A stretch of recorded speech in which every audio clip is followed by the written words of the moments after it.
Oke, assalamualaikum warahmatullahi wabarakatuh. Halo, apa kabar adik-adikku semua?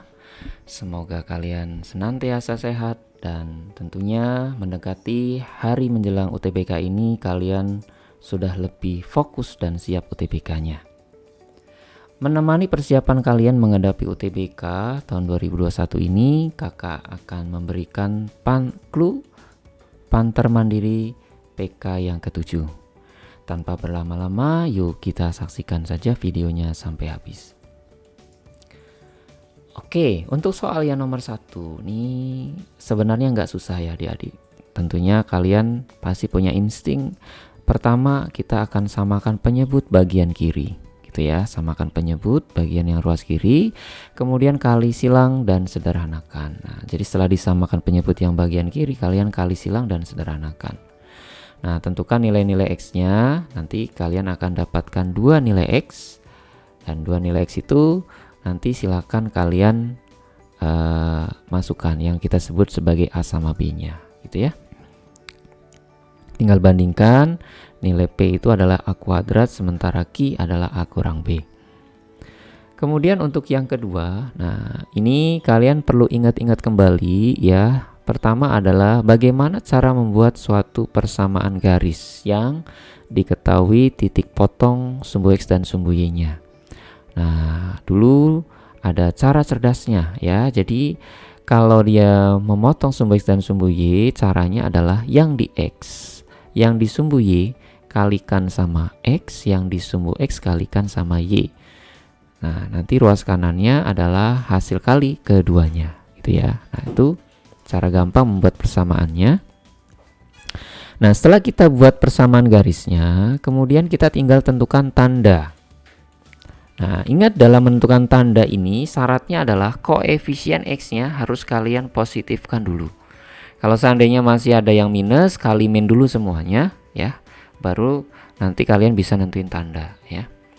Nah, kemudian nanti ketentuannya adalah kalau tandanya lebih besar ya, itu berarti nanti garisnya putus-putus dan HP-nya posisinya di kanan garis. Jadi kalau garisnya putus-putus dan HP-nya posisinya ada di sebelah kanan garis, maka kalian ganti tanda sama dengan tadi dengan lebih besar aja.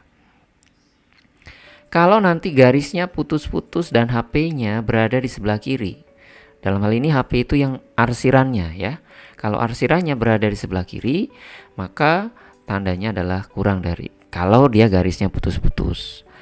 Tapi kalau garisnya nggak putus-putus, HP-nya di kanan, ya kalian pakai tanda lebih besar sama dengan. Kalau garisnya nggak putus-putus, HP-nya di sebelah kiri. Nah, ini HP-nya harusnya di sebelah kiri ya, bukan kanan. Nah, ini di sebelah kiri.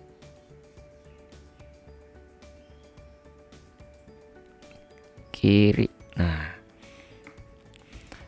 tentunya kalian pasti bisa ya menentukannya. Oke, kita lanjut ke soal yang nomor 3. Nah, berapa banyak kata yang dapat dibentuk dari kata education jika huruf vokal harus terletak pada posisi ganjil? Nah, kalau di sini kalau kita hitung hurufnya, semua hurufnya ada 9 dan semuanya berbeda ya. Semua hurufnya ada 9 dan semuanya berbeda. Nah, kalau ini tinggal kita posisikan aja karena ada 9 huruf, maka vokal itu yang huruf vokal ya A, I, U, E, O itu dia menempatinya adalah posisi ganjil saja. Berarti posisi 1, 3, 5, 7 dan 9. Itu untuk vokalnya. Kemudian untuk huruf konsonannya dari kata education ya ada DCTN ya. Itu kita posisikan di kolom yang putih ya atau di situ yang posisi genapnya. Nah, kita sudah buat kotaknya nih, kita tinggal tempatkan ya. Jadi ingat pada saat mengisi kotak yang hijau ya, kalian isi dari banyak pilihannya. Jadi kalau misalnya dari depan itu ada awalnya ada 5 pilihan, makin ke kanan makin berkurang satu pilihan. Jadi nanti berkurang ya. Nanti hasilnya semuanya kita kalikan.